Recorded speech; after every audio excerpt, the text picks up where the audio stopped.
I'm glad that worked out well. I mean, exactly. I mean, there's still time.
Good evening. Welcome, everyone.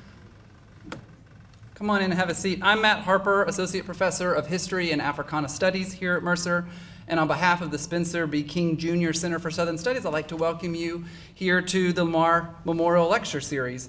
The King Center fosters conversations about the South's many meanings, its complex history and culture, through courses, programs, and public events like this one that are open, honest, and accessible.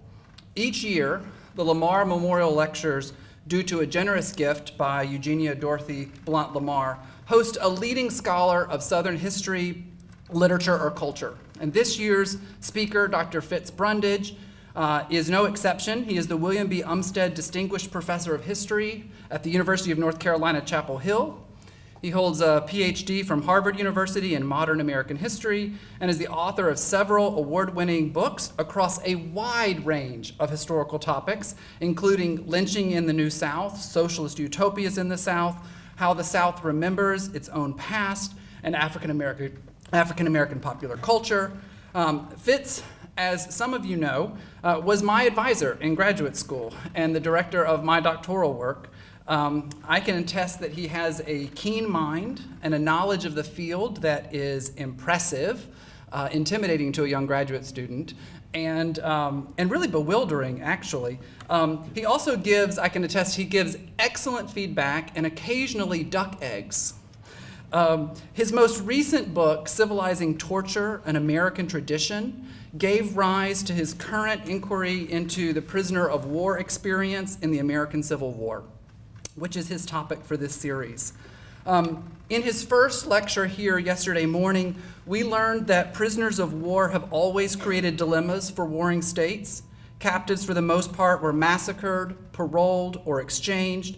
In the early years of the American Civil War, the Union and the Confederacy exchanged prisoners of war until emancipation in 1863. Confederate refusal to exchange black soldiers or treat them as legitimate combatants led to a breakdown in prisoner exchange, and both Union and Confederacy created prison camps, really long-term custodial incarceration on a massive scale and of a type completely unprecedented in history. In his second lecture yesterday evening, Professor Brundage described what life was like for the hundreds of thousands of individual men held in these camps. He described total institutions that dehumanized prisoners and prisoners' attempts to fight back against that dehumanization.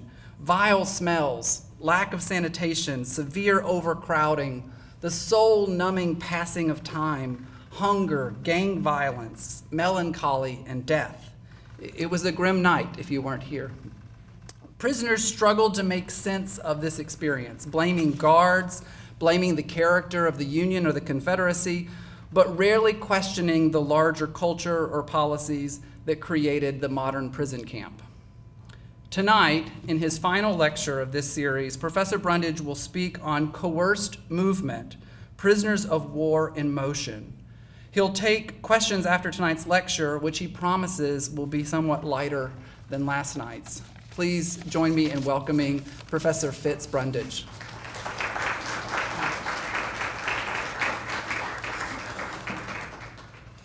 Well, thanks again for those of you who have held out all the way through this, and I commend you for your stamina and your patience, and I appreciate it. I also, of course, want to thank Matt. It's always been a privilege to work with Matt. I always thought, it's odd he used the word intimidating, I always thought Matt was bright to a dangerous degree, so the intimidation might have worked both directions. And we were joking, he met his wife in Chapel Hill, so I'm glad that I was responsible for bringing him to Chapel Hill where he could meet his wife and start a family. I'm just glad that it's worked out as well as it has. So I think Matt did a wonderful summary. I couldn't have done as good a job. Unlike what I did yesterday evening, we're not going to have so much claustrophobia this time, I don't think. I'm not going to be describing that same kind of intense certain prison camp experience. I'm going to be talking about another side of the prisoner of war experience, which is, I won't necessarily say equally important, but of central importance to what I'm trying to say about the dehumanization of prisoners of war. So the dehumanization wasn't just the dehumanization of immobility, although that was of great importance. There's also, what I'm talking about tonight, a kind of coerced movement that could also be deeply dehumanizing. So we're going to start off, I'm going to tell many stories about individuals as I did last night. We're going to start off with this character, Chester Berry, who we're going to meet again and again and again. Well, on February 17th, 1864, Chester Berry and 250 other Union prisoners were marched from Belle Isle prison camp. Belle Isle was located on an island in the James River in front of, so to speak, Richmond.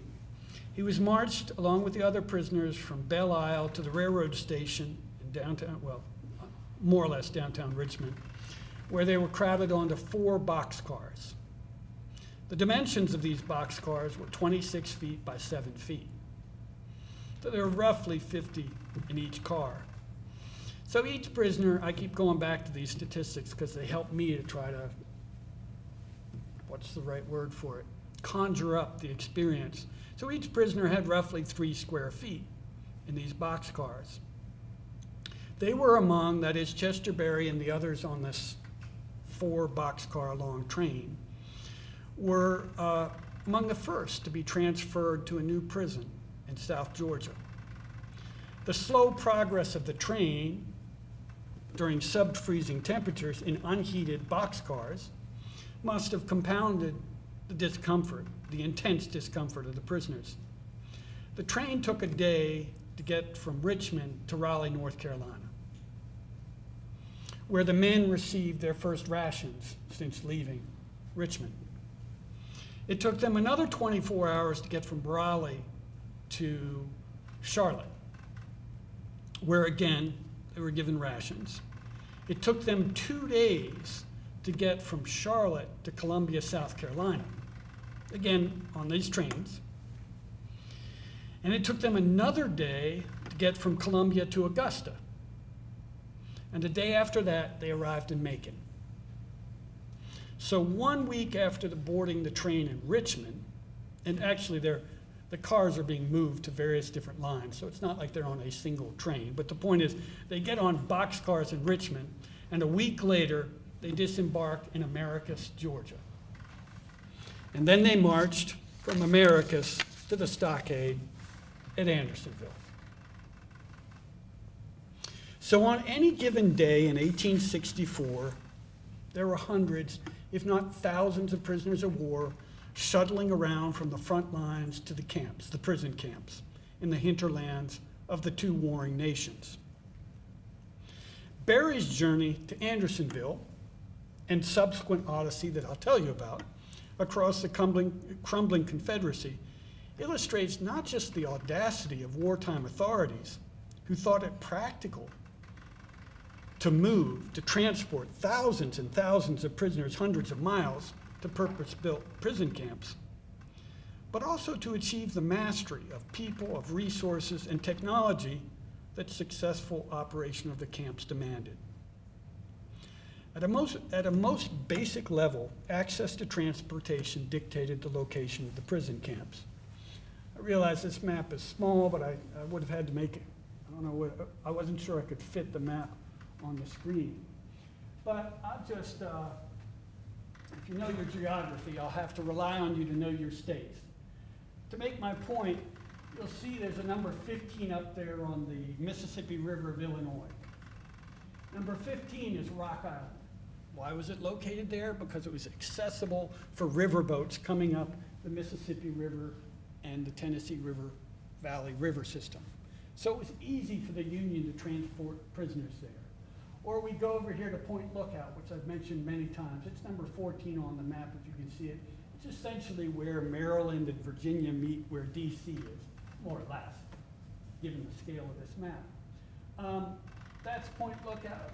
That was very convenient for the Union. They could load prisoners up on ships and move up the South Atlantic coast and drop them off right there, never having to have them set land before there.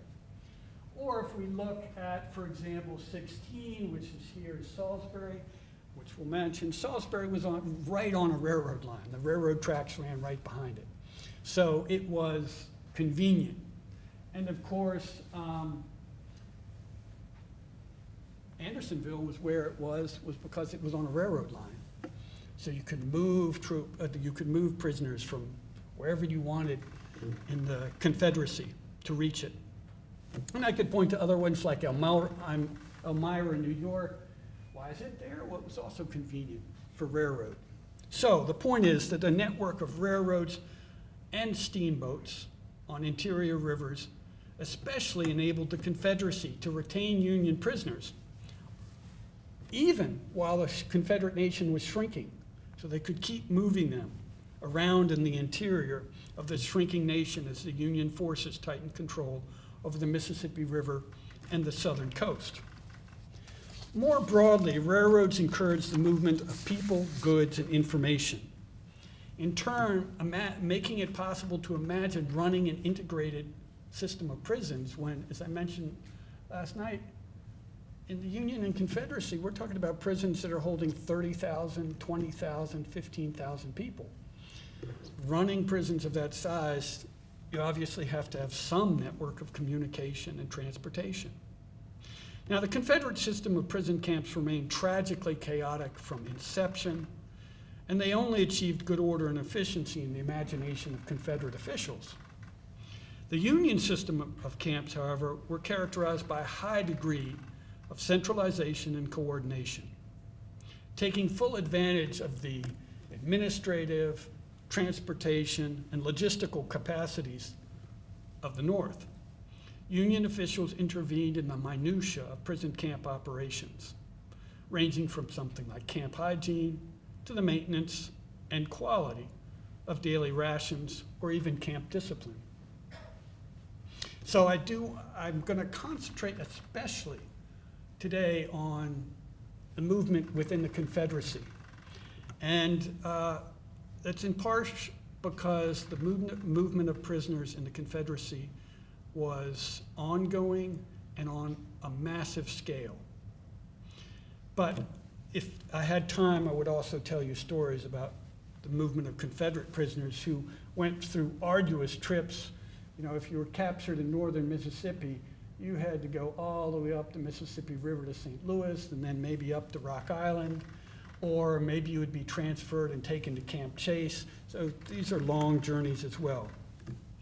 But I want to start by first acknowledging that it's a mistake to presume that Americans were wholly unaccustomed to movement on the scale that they witnessed during the Civil War. So it's not just movement itself that I want to be emphasizing tonight. As school children, we may have encountered these maps. I don't know if you've seen these in your textbooks, but usually they're in like a high school history textbook. These are maps that are used to demonstrate how long it took to travel. And they coincide with whatever part of the textbook deals with like the 1830s, 40s, or 50s. And they want to make the point that the transportation revolution in the antebellum era meant that instead of taking days and days and days or weeks to travel across the East Coast, by the time of 1857, you could get to Cleveland from New York in a day. Well, the obvious point of these is to underscore how arduous travel was before the Civil War, until just before the Civil War. But of course, we know these challenges never dissuaded Americans, white Americans, from fanning out helter-skelter across the eastern half of the North American continent. Just a few statistics to bear this out. 1/4 of Americans in 1860 were living outside their state of birth. That's a percentage that would remain roughly the same from 1850 to 1950. More than 1/3 of Southerners were living outside of their state of birth in 1860. And 45% of native Pennsylvanians, New Yorkers, and New Jerseyites were residing outside of the state of their birth. So there's a diaspora, ongoing diaspora, from the Middle Atlantic and the southeastern states. And I can go back to Chester Berry, who, remember, I just showed you a picture of. Chester Berry was typical, representative of his generation. As a child, he had trekked from his family from Pennsylvania to Michigan, and then they migrated on to the Minnesota Territory before they, for whatever reason, decided that Michigan was better, and they moved back to Michigan. What the war did was it accelerated, expanded, and reoriented the migration of Americans. There were, I just want to convey the kind of frenetic motion of Americans during the Civil War. There were large numbers of civilians who followed behind in the wake of the armies, and certainly their surrounding encampments. There were sutlers, who I mentioned last night. These are the kind of camp merchants who were selling anything to soldiers that soldiers are willing to buy. And sutlers, of course, had their clerks, as we see here in this picture. They numbered several thousand in the Union Army, in any case. And for example, when the Army of Potomac was in motion, there would be 300 or 400 wagons of sutlers behind all the other stuff that the Army was moving by itself. And then joining the sutlers were the spouses of officers, who often joined them when they were in long encampments. There were war profiteers of all kinds, of course, be prostitutes, and there were all manners of hangers-on. So we got a lot of people in motion that are not the civilian hangers-on, so to speak. And then there were the contrabands, as they were called. The southern byways were arteries for the migration of slaves who flocked to the Union lines. As you may recall, in August of 1861, Union officials determined that the Union Army would no longer return escaped slaves who reached its lines. Now, some officers did, but it was not Union policy that they had to. Instead, absconded slaves were classified as, quote, contrabands of war or captured enemy property. And so thereafter, tens of thousands of the enslaved sought the protection of the Union Army. and they were hired as laborers, cooks, and domestic servants.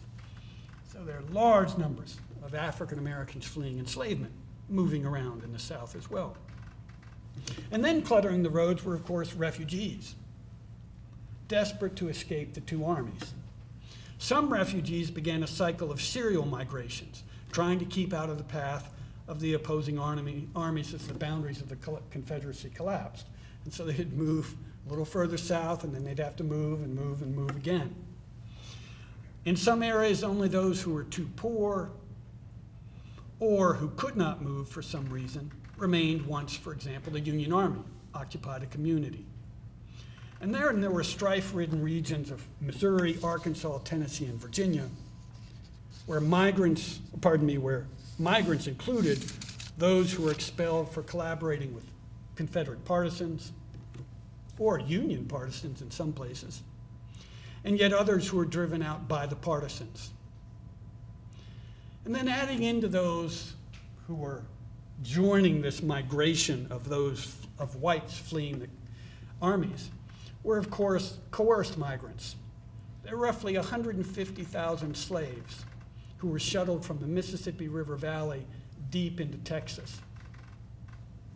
And perhaps an equal number were moved from the South Atlantic coastal plain to the plantation hinterlands of the Confederacy. So the reason I've been talking about this is against this backdrop of frenetic migrations. Geographic location was not a novel experience in and of itself for most of the men who ended up in prisoner of war camps. Some of them had experienced it before the war, and now they were witnessing it all around them during the war. And then, of course, they experienced it themselves as soldiers. And let me go back to Chester Berry.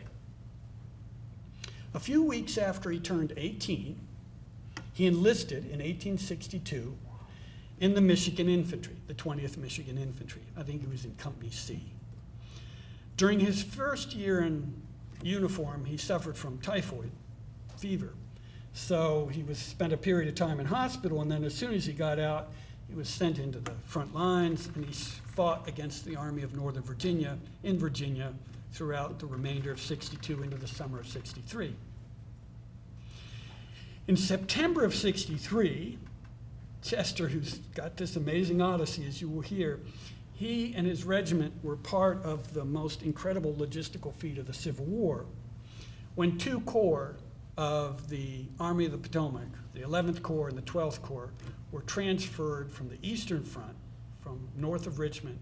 They were taken all the way across all the way across, West Virginia, Ohio, the Ohio River, then they were brought down into Tennessee. It was part of the movement of these two corps, 20,000 men and all their equipment, who were transported in a week from the Eastern Front in Virginia to join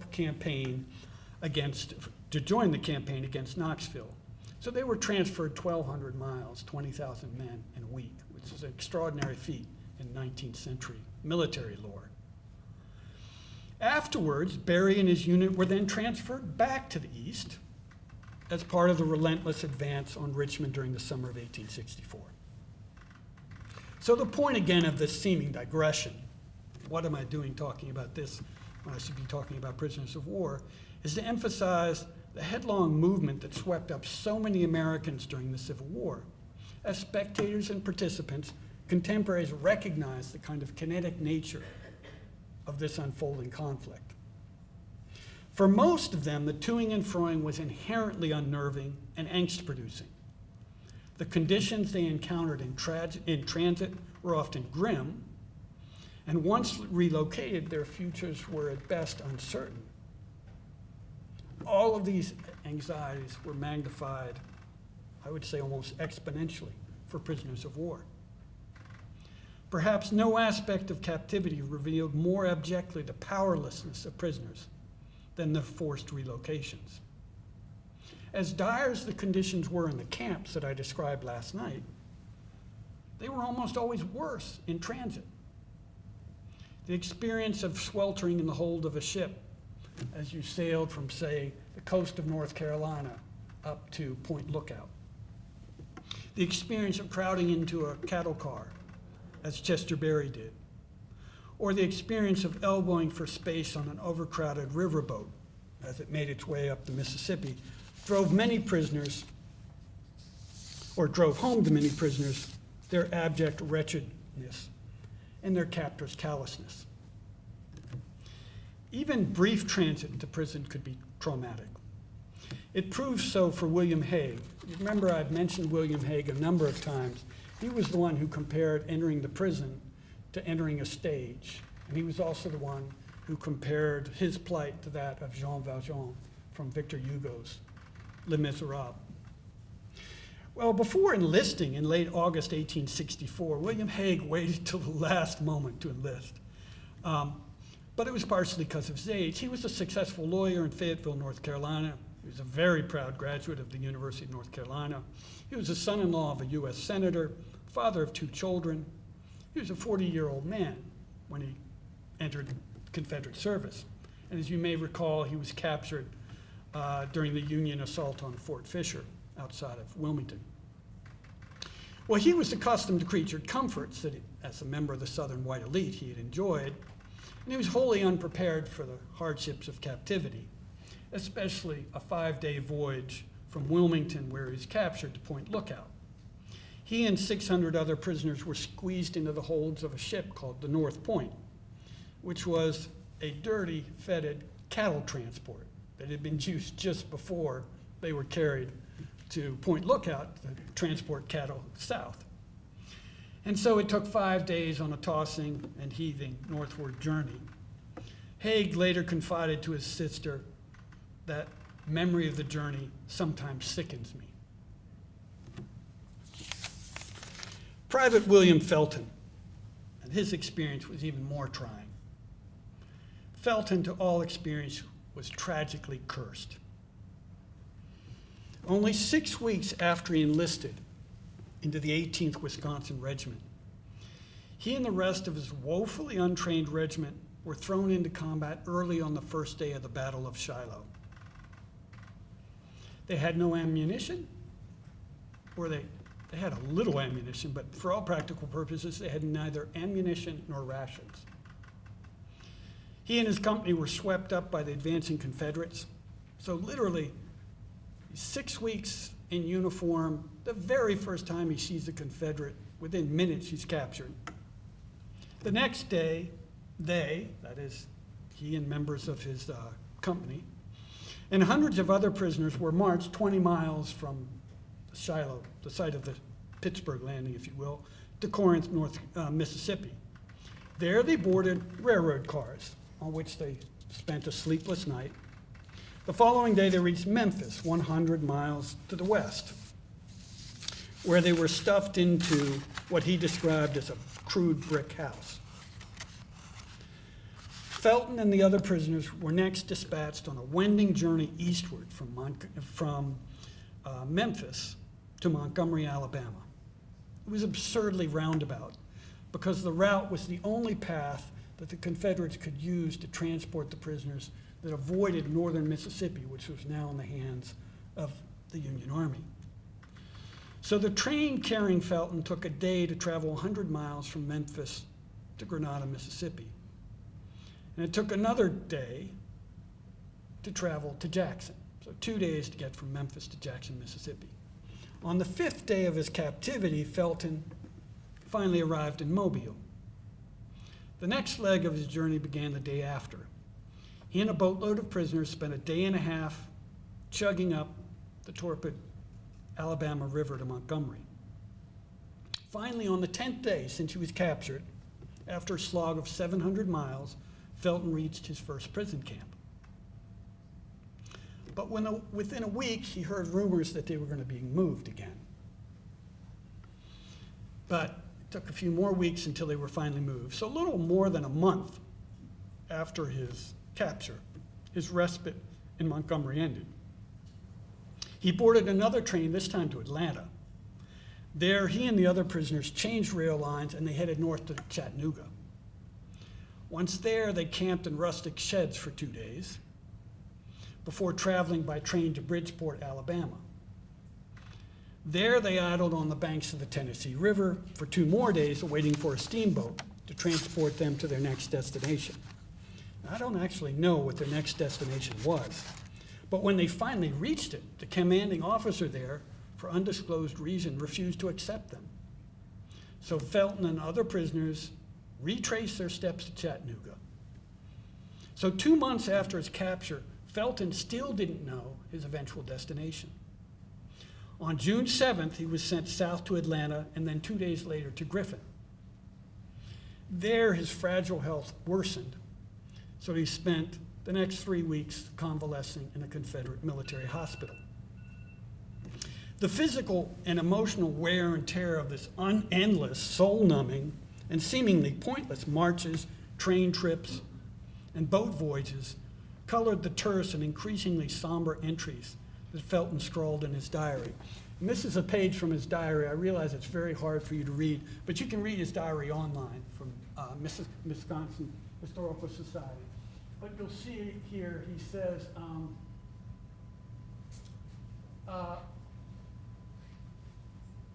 we are all getting well, except he says, I am very low.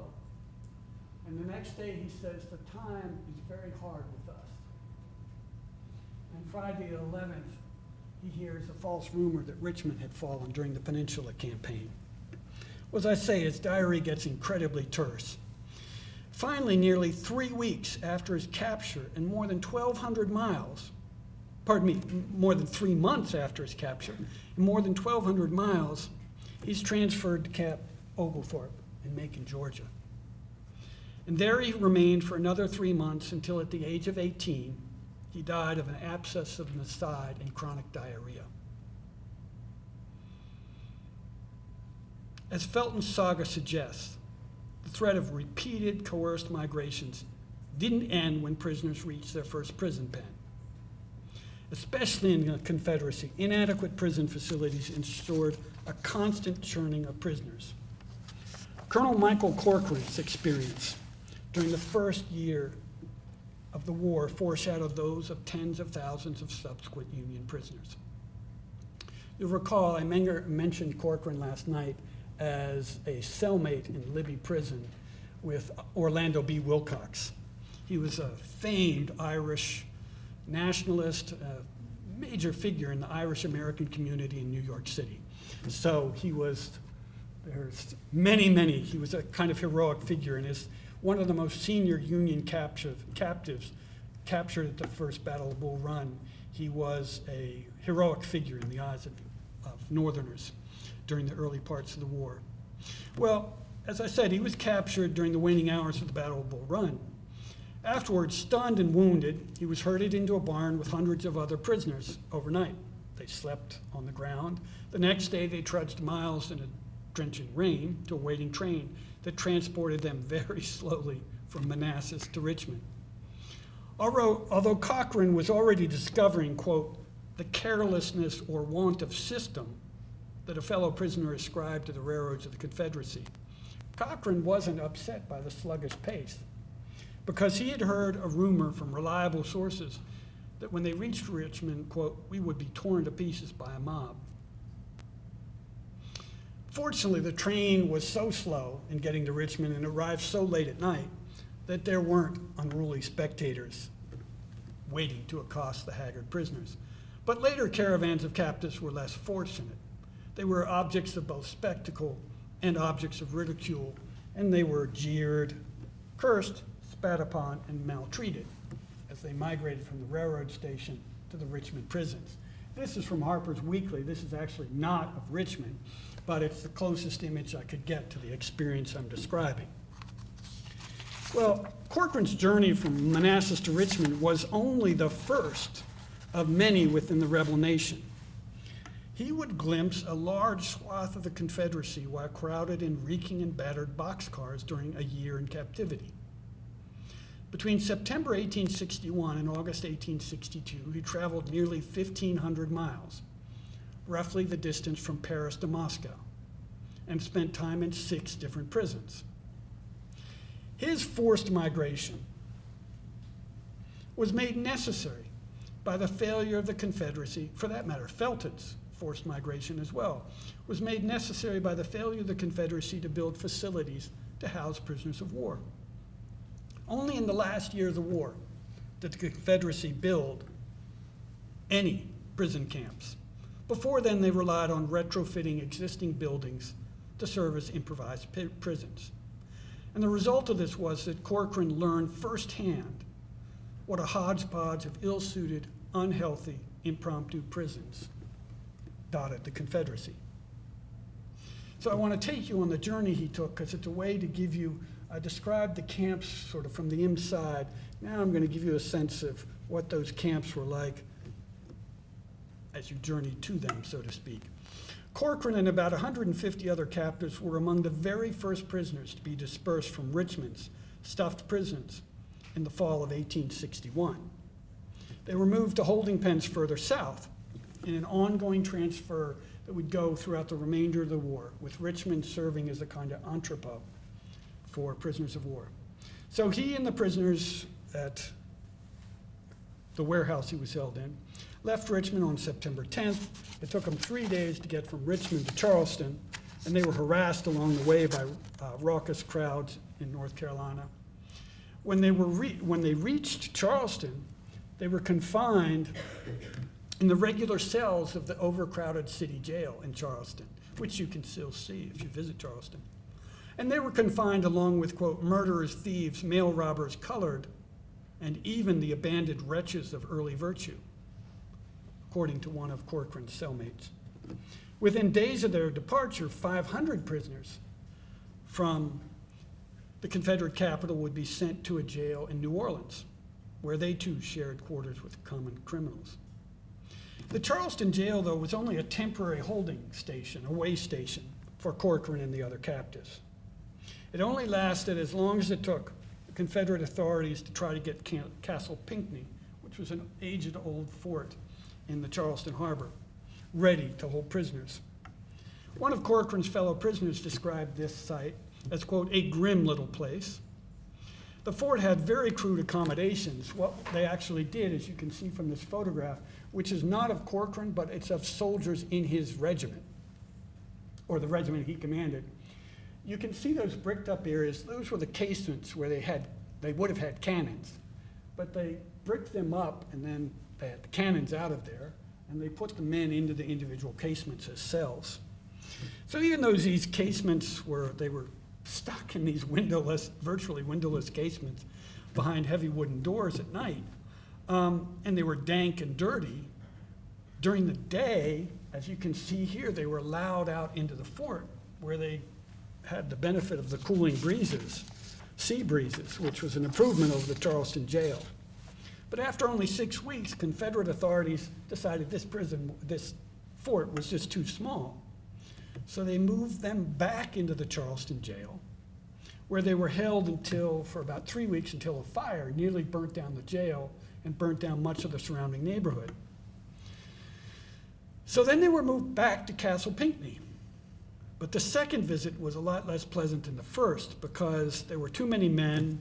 So instead of being able to fit all the prisoners into the casement cells, they had to sleep out open air in the center of the fort, and they were unprotected against rain and winter winds.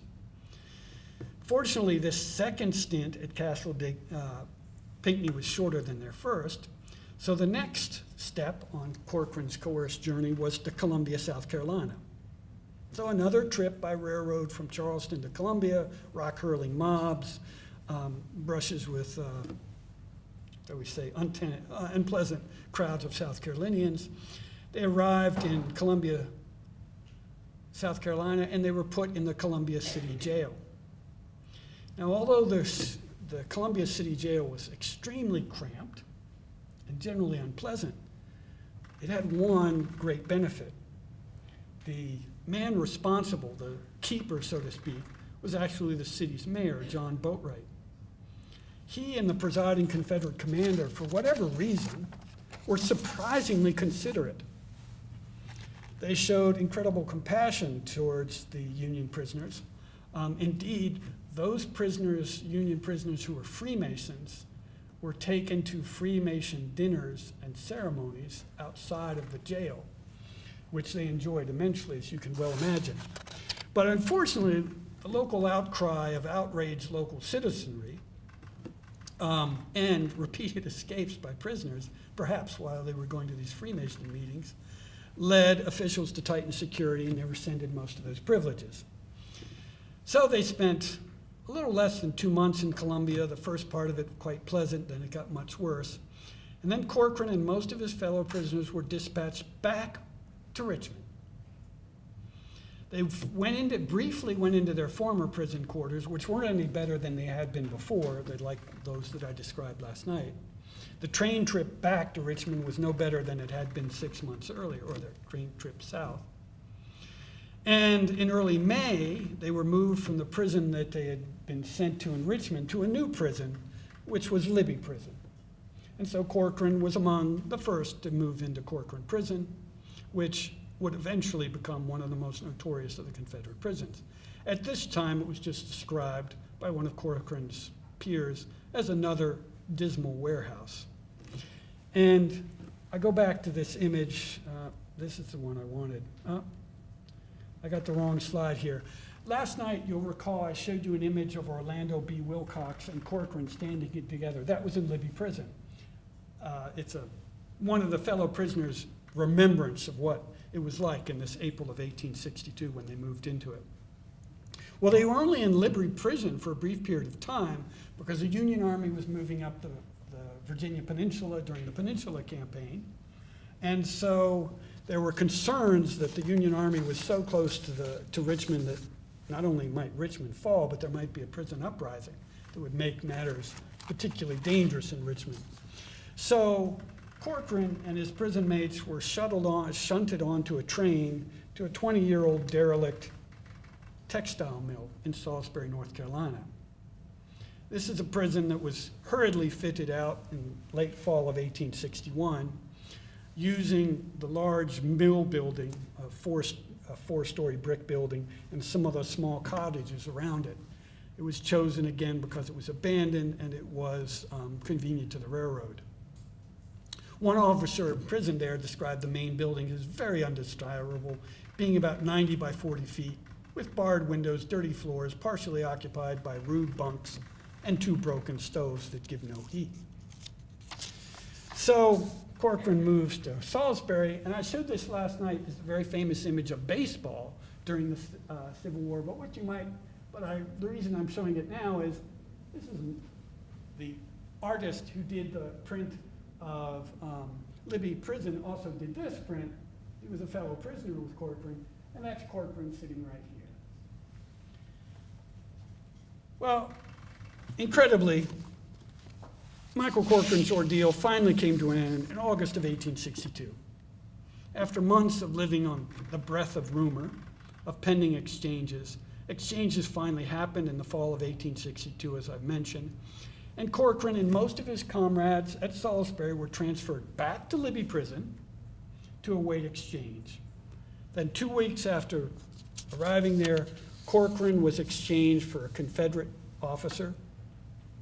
Corcoran traveled a short distance down the James River to meet a Union craft near Fortress Monroe. And then Corcoran crossed over a gangplank between the 2 vessels. And when he stepped onto the Union ship, he regained his freedom after 13 months of captivity.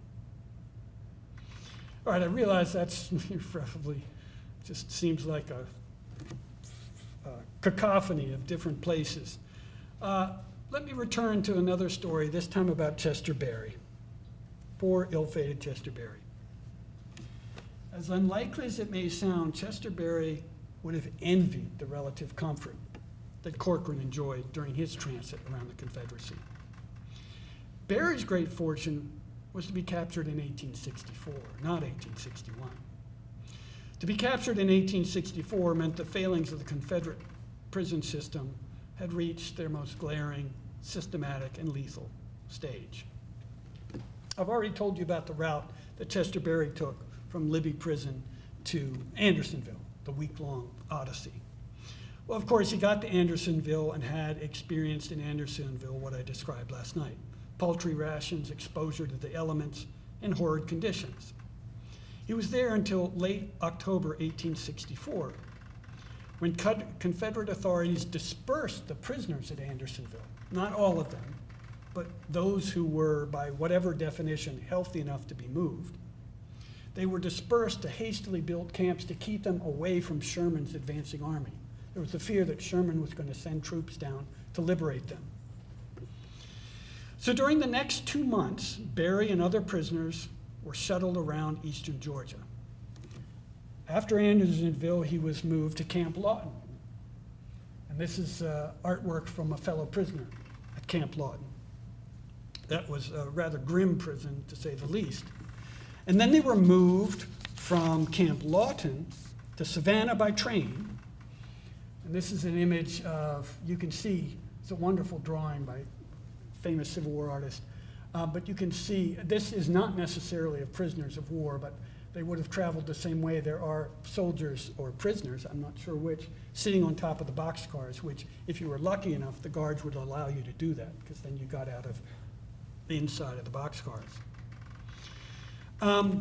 Well then, after Savannah, they were moved south to Blackshear, Georgia. There they spent 2 weeks camped outside, because there were no facilities of any kind for them. They just literally camped in the woods in Blackshear under heavy guard.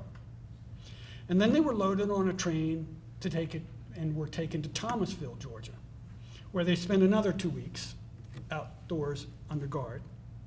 And then they finally marched 60 miles north to Albany, Georgia, where they boarded a train that took them to Andersonville.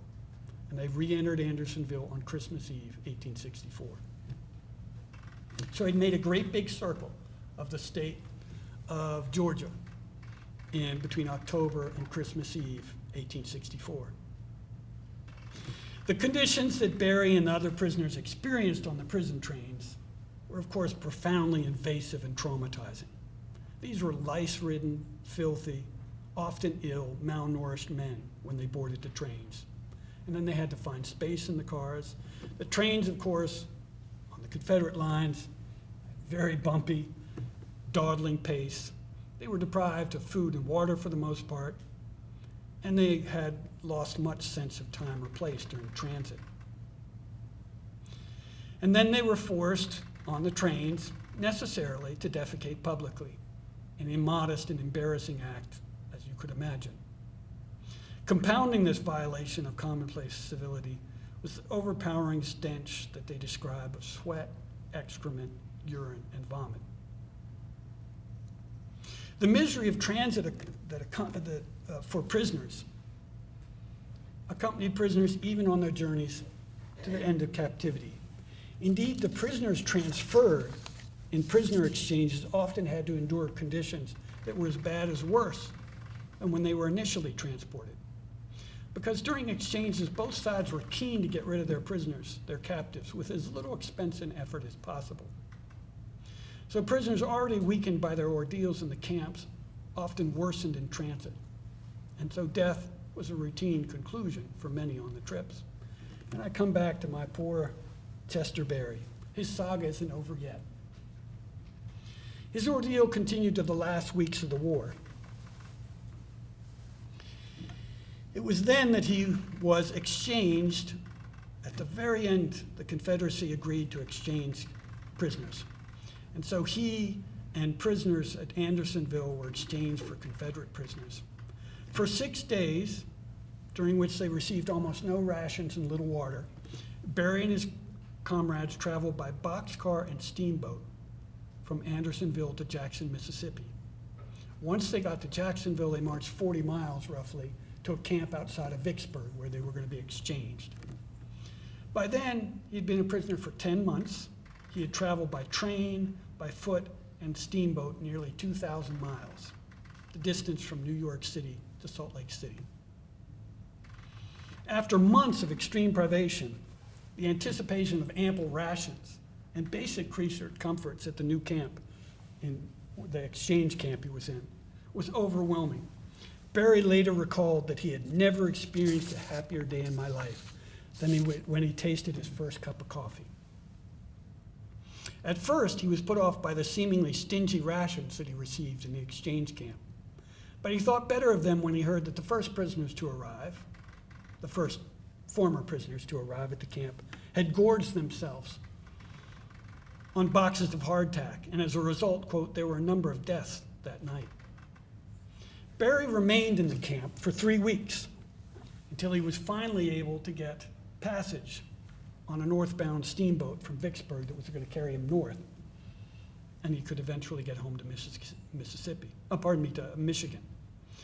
So he boarded the Sultana with about 2,000 other former prisoners, even though it was built to accommodate 400 passengers. The overloaded steamboat took 2 days to claw its way up the Mississippi River from Vicksburg because the river was at a very high level. And after they reached Memphis, about 2 o'clock in the morning of April 21st, a boiler exploded, setting off a conflagration that quickly consumed the vessel.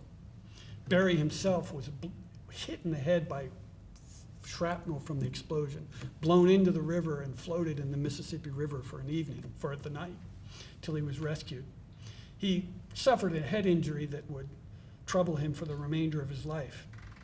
But he was lucky. He survived the worst maritime disaster in American history, which claimed more than 1,500 other survivors of Andersonville and other prisoner of war camps who perished when the Sultana sank. Now you might think, can it get worse? Yes. For no group of prisoners of war were the perils of movement greater than for black Union prisoners. They experienced the want of water, food, shelter, clothing, primitive comforts alongside their white compatriots.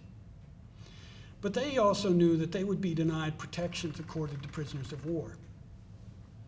Instead, they could be enslaved, left to fester in Confederate prisons without any prospect of exchange, or executed summarily. Orrin H. Brown, William H. Johnson, and William Wilson were among the first blacks to enlist in the Union forces in the late summer of 1862. I regret I have no picture of them. 3 months later, in January of 1863, they had the misfortune of serving on the USS Isaac Smith, which was a civilian craft that had been repurposed as a steamboat in the Union Navy. The Isaac Smith was raked by Confederate batteries, shore batteries, on the Stono River in South Carolina in January of 1863. It's a curiosity for those of you who are interested in these things. It's the only Union vessel that was captured by ground troops, which is an odd thing to have happen during the Civil War. Well, it was raked by these Confederate shore batteries, and there were so many wounded crew strewn on the deck that the ship's captain surrendered rather than risk their lives. So along with 100 other crew and officers, Brown, Johnson, and Wilson were hustled to Charleston, where lo and behold, they went in the same jail that Corcoran had been in the year prior. The crew of the Isaac Smith could find some solace in that their captivity was likely to be brief. Because as we've talked about, finally in late summer and fall of 1862, exchanges were organized so that the Union and the Confederacy were swapping prisoners. Well, within weeks of their capture, the enlisted sailors from the Isaac Smith, excepting Brown, Johnson, and Wilson, were sent north to Virginia to be exchanged. The ship's officers were less fortunate. Simply put, the Confederacy wasn't sure what to do with officers who commanded black soldiers or black sailors. But they too were they went to the Columbia jail that had held Corcoran, and then they were sent north to be exchanged as well. The officers remained in prison, in other words, or captive for 3 months. Now, I've talked about how exchanges sometimes fell through. They didn't always, there were complexities with exchanges. There were disagreements about compliance. But it wasn't ineptitude or happenstance that was responsible for Brown, Johnson, and Wilson not being exchanged. It was straightforward policy. The status of the three captives was straightforward. They had duly enlisted in September 1862 in New York City. They served honorably, and they were captured in uniform during combat. So they met every ordinary definition of a prisoner of war. Yet these 3 sailors in the Charleston jail, although mere minions in the huge Union war machine, were targets of exceptional persecution. They were anathema in the eyes of Confederate authorities. They embodied literally one of the paramount issues of the war. Their most important characteristic from the standpoint of the Confederacy was the black color of their skin. That they wore military uniforms compounded their intolerable defiance of their divinely ordained station as slaves. While engaged in a war to defend the righteousness of the institution of slavery, Confederates couldn't swallow any measure that suggested the equality of whites and blacks. To swap black Union soldiers and white Confederates was odious because it acknowledged that black and white captives indeed were equivalent. A Virginia newspaper explained, the very foundation of slavery would be fatally wounded if we were sane enough to treat black men as the equal of white, or insurgent slaves as the equivalent of our brave white soldiers. So, there was no chance that the Confederate authorities were going to exchange these 3 black sailors.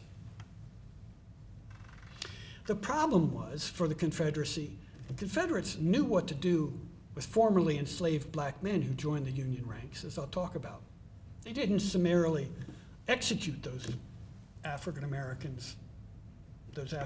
prisoners. To do so would have contradicted the slaveholders' logic to begin with, that slavery was God ordained and that the appropriate place for the African American was in the state of slavery. Moreover, they were faced with an acute shortage of labor, so the Confederates were loath to squander the lives of captured black soldiers, those at least who were formerly enslaved. So as I'll give you just a few examples later, the majority of formerly enslaved Southerners who enlisted in the Union Army were returned to their former masters or were impressed into service by the Confederacy. But Brown, Johnson, and Wilson had been born free in the North. So they languished in the Charleston jail with no prospect for exchange. So for all practical purposes, captivity for most African American soldiers meant either enslavement, re-enslavement, and the dehumanization inherent in the institution of slavery. It was precisely that sentiment that explains the failure of Confederates to exchange Brown, Johnson, and Wilson. Indeed, Confederate authorities didn't just not exchange them, they tried to camouflage the fact by sending the Union equivalents, their Union exchange agents, if you will, reports that they had been exchanged when they weren't. They were sitting in the Charleston jail. Their plight would have gone unnoticed by the Lincoln administration had they not possessed uncommon pluck. Indeed, the only reason we know about them. They were in 5 months in captivity when somehow they smuggled a letter. They got a letter out of the Charleston jail, and they got to the letter to the U.S. consul in the Bahamas.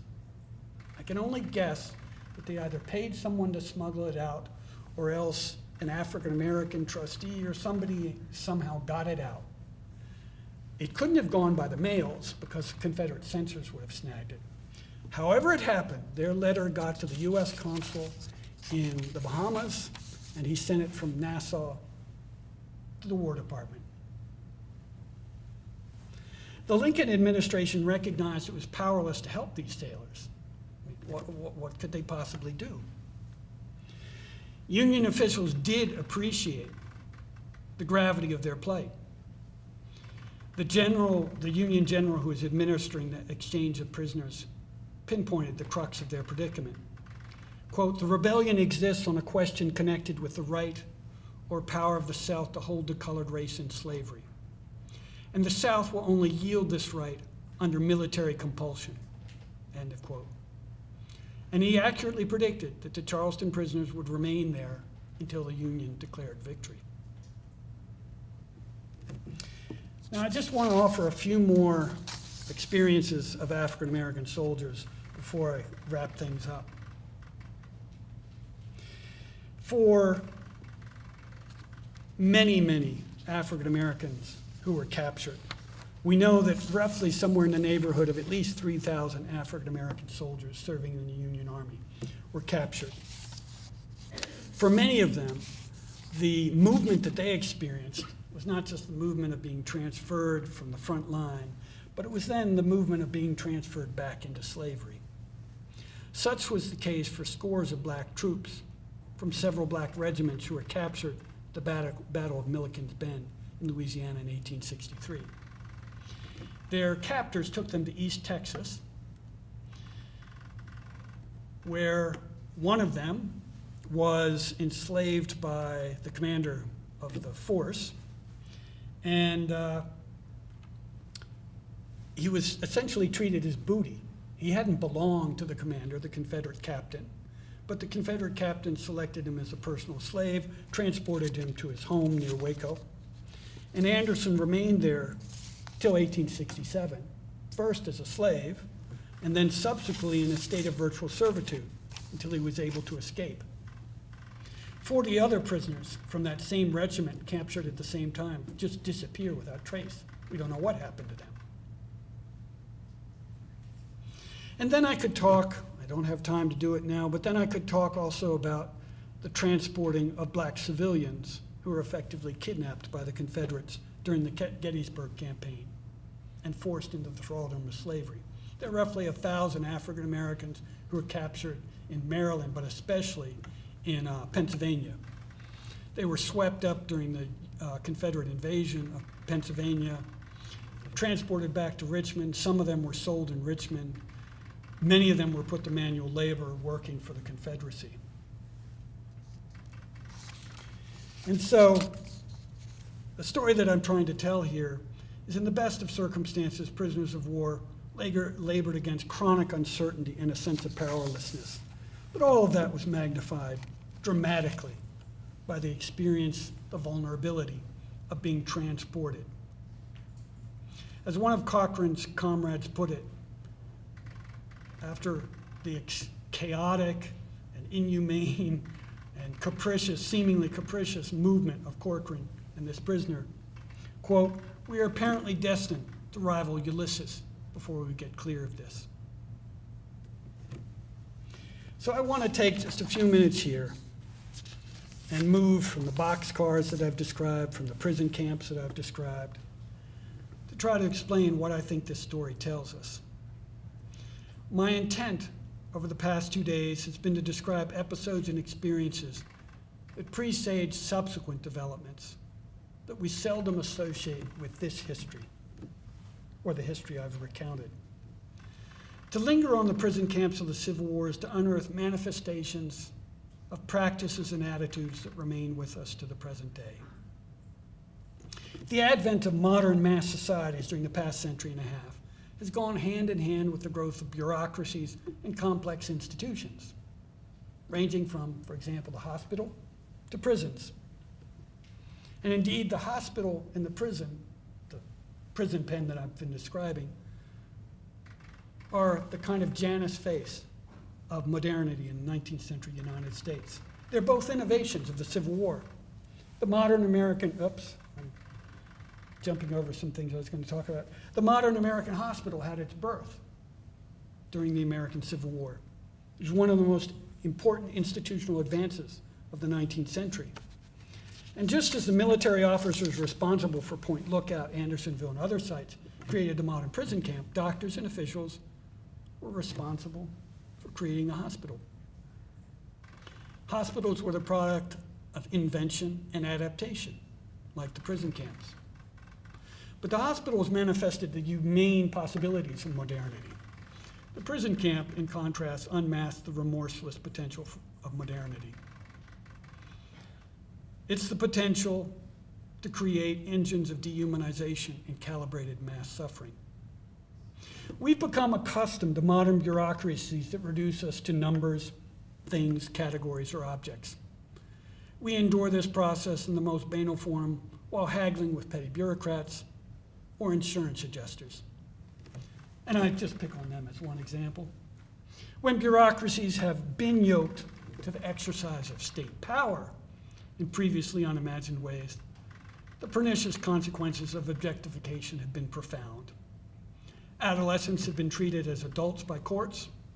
Cultural and linguistic minorities have been erased. Civilians deemed unfit have been forcibly sterilized. And families of asylum seekers have been broken up.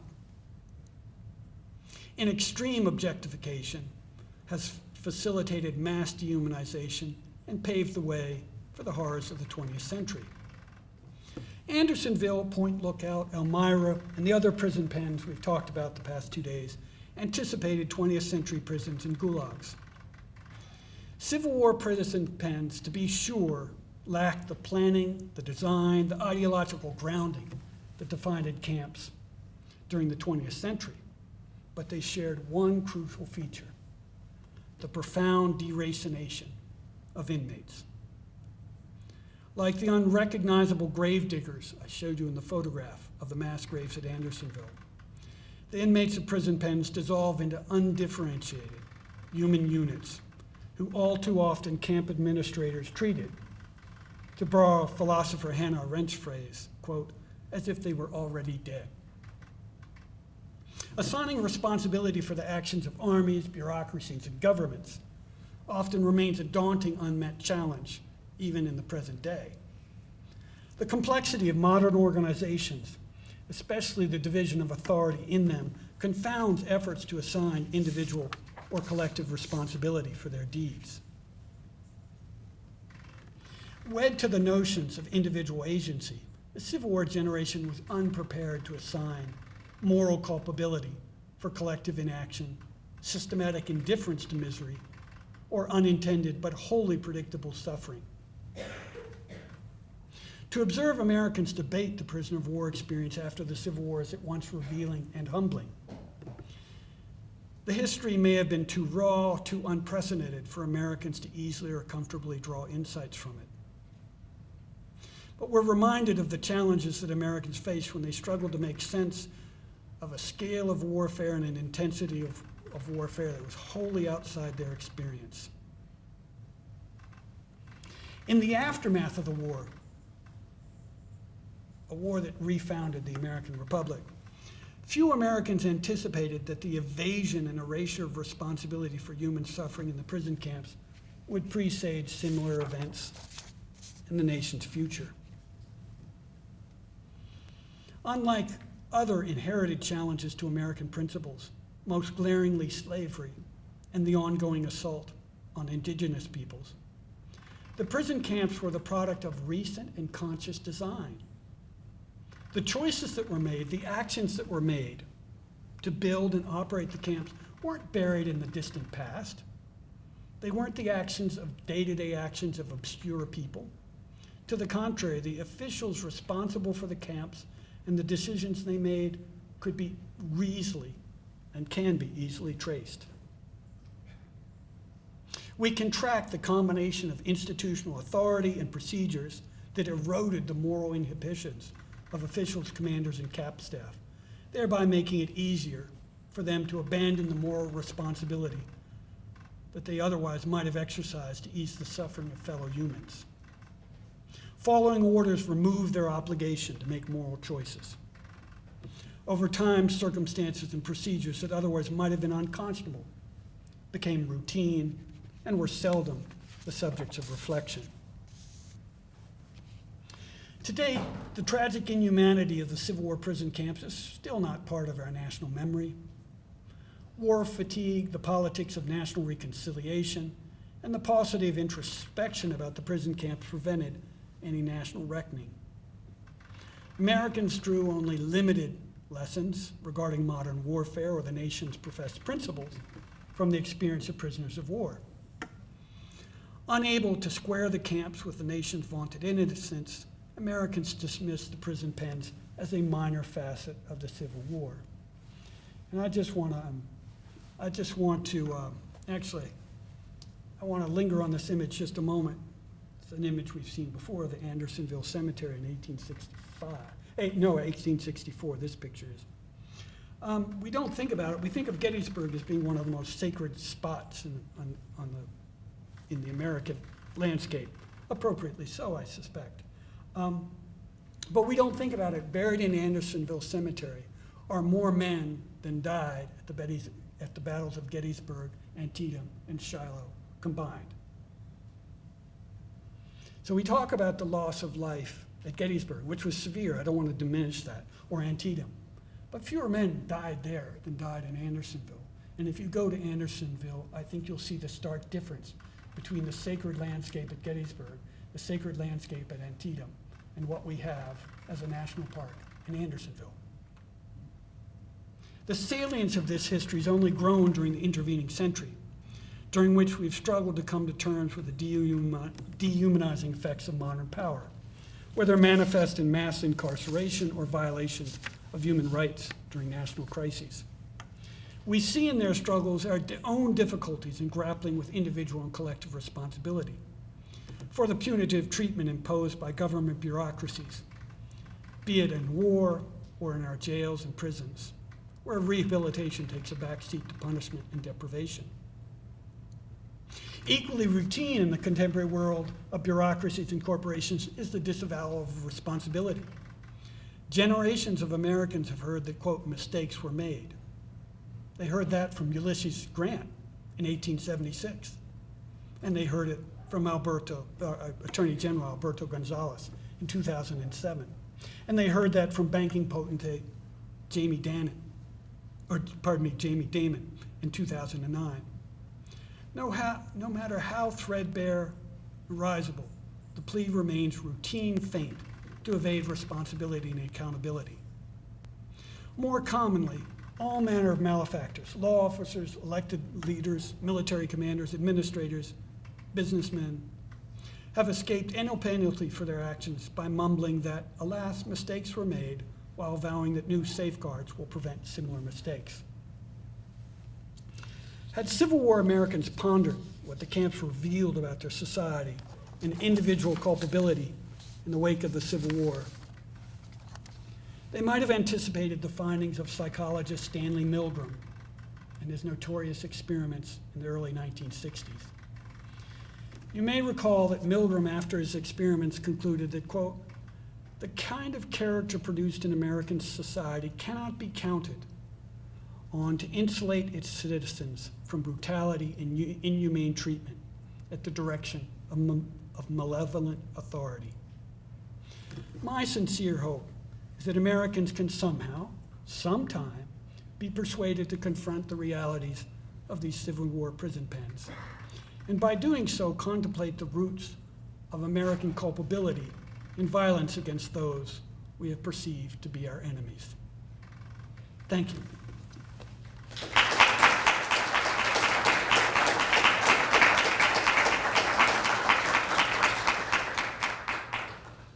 So I do welcome questions. I, again, went too long. I just get too wrapped up in my subject matter.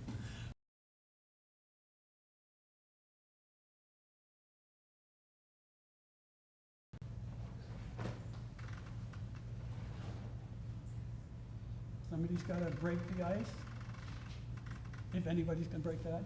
So you cite a lot of not a lot, but several statistics within this lecture. Where do you usually get those sort of statistics from in your research? So where do I get some of the statistics I cited? Like today, like what would they be? Like the travel distances, things like that? Distances, African Americans that were captured during the Civil War. Yeah, some of them are, for example, travel distances, they're guesstimates. I literally just followed. I've used, the examples I use are prisoners of war who left an account of their movements. And so then I just trace them out with rough approximations. With regards to, for example, statistics about the number of African Americans who were captured, that's an example of something that ongoing research is starting to work out.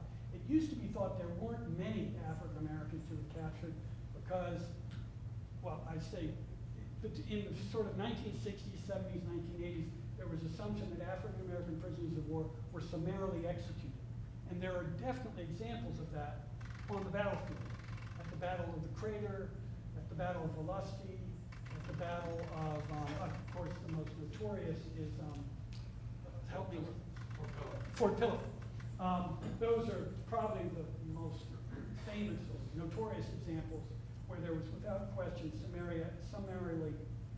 some prisoners were summarily executed.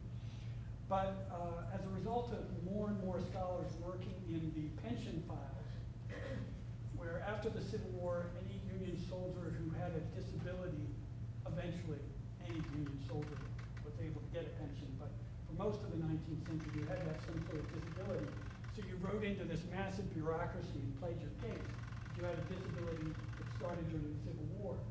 And there were African Americans who got pensions as well, and their pension files often include accounts of them having being prisoners of war.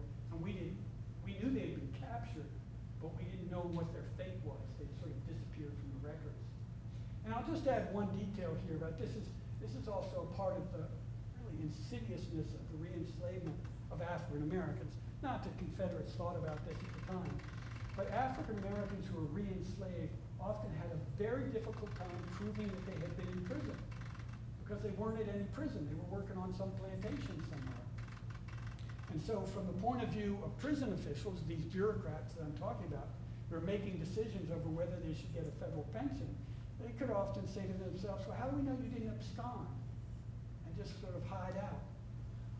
And so in some instances, remarkably enough, these African American re-enslaved former Union soldiers would get the person who re-enslaved them to write a letter to federal penitentiaries and say, oh yeah, I enslaved him during the war. He was working on my plantation. In any case, I digress. The fundamental point is, between prison records, contemporary reports, we can really piece together a lot of the detail. Other questions? Were there prisoners taken from the Massachusetts 54th when they charged the fort and Charleston? Absolutely. We think about everybody was killed, I guess probably not everybody. Absolutely. The members of the 54th, which was probably the most famous, I think it'd be fair to say the most famous unit of Northern African American volunteers.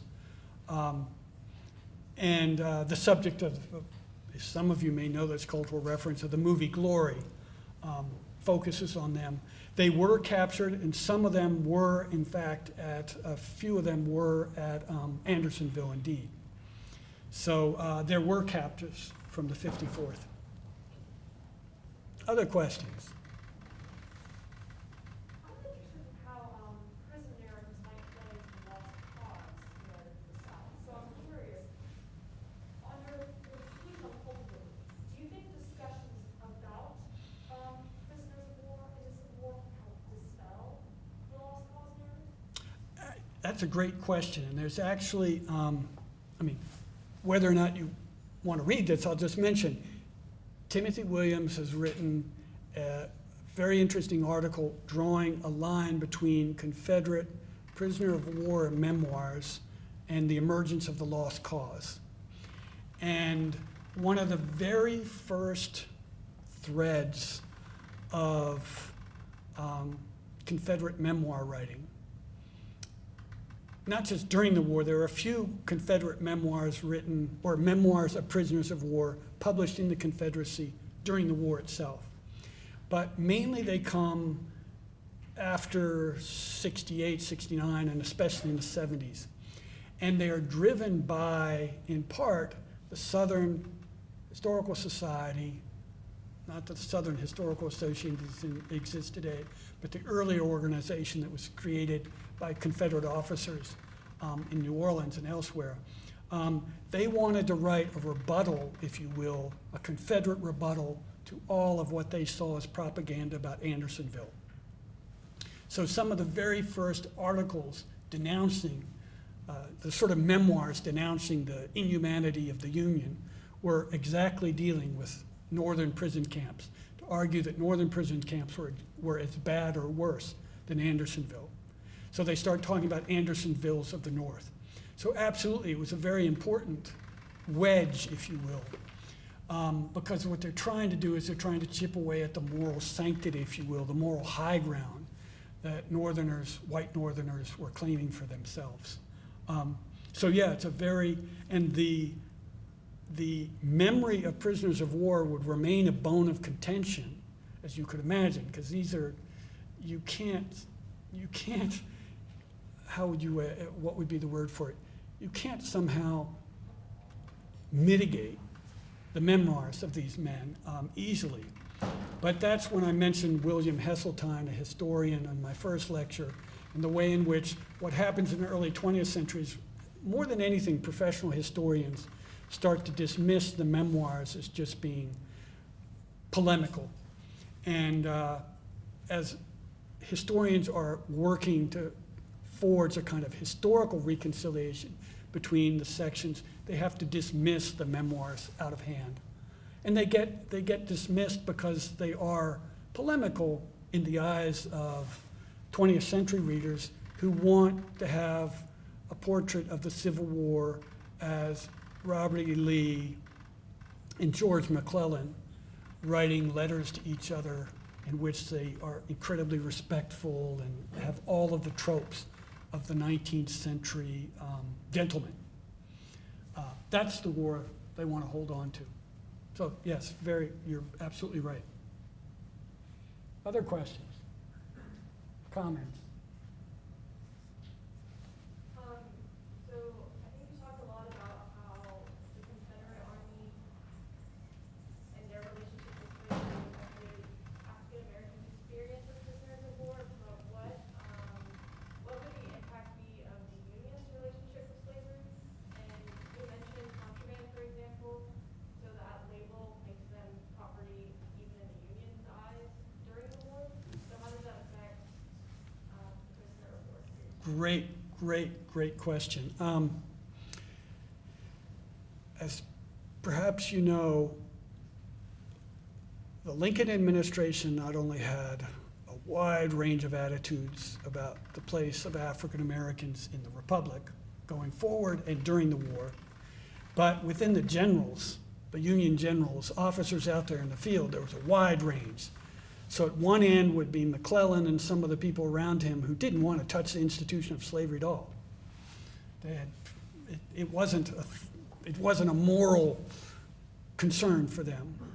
At the other end were officers who were deeply committed from the very start of the war that it should be a war of emancipation. So there's a wide range. And what I can say is I in no way want to imply that the Union Army or the Lincoln administration was in advance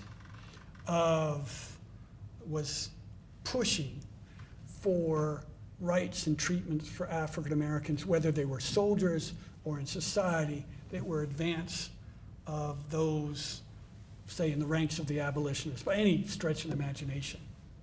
So as you perhaps know, blacks who fought in the Union Army were not paid the same as whites until after a whole series of protests, and eventually they were paid, and they were supposed to get back pay, although they didn't always get all of the back pay they were supposed to get. So in other words, African Americans who fought in the Union Army had to compel the Union Army to recognize them as the equals of whites. And blacks weren't able to become officers. All of the black soldiers had white officers.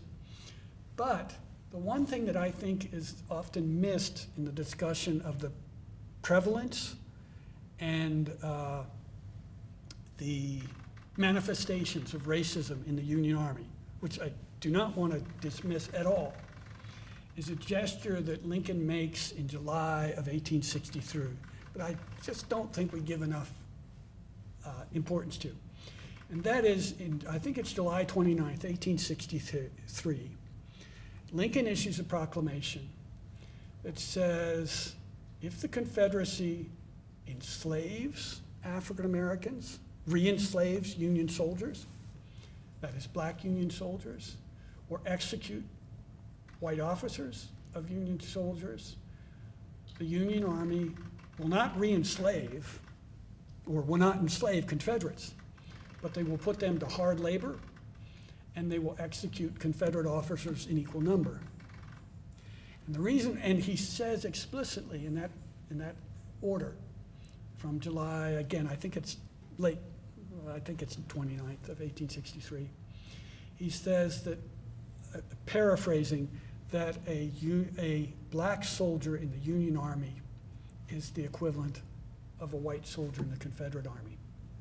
And the reason why I want to tell you that's so significant to my mind is because remember in 1858, the Supreme Court in the Dred v. Scott decision had said effectively no black in America has any rights that a white is obligated to recognize. The Supreme Court hadn't overturned the Dred Scott decision in 1863. The Tawney Court was certainly not going to do that. But in 1863, Abraham Lincoln is effectively, with that order, saying a black man in the Union Army is the equivalent of a white man in the Union Army. To me, that's a milestone.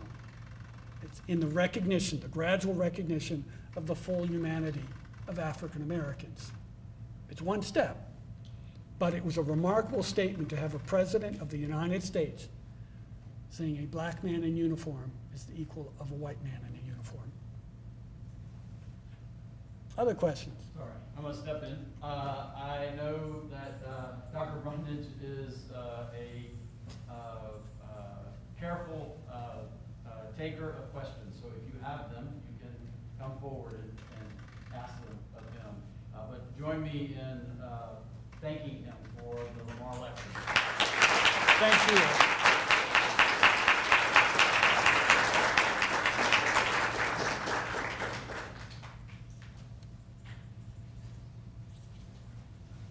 You're free to go.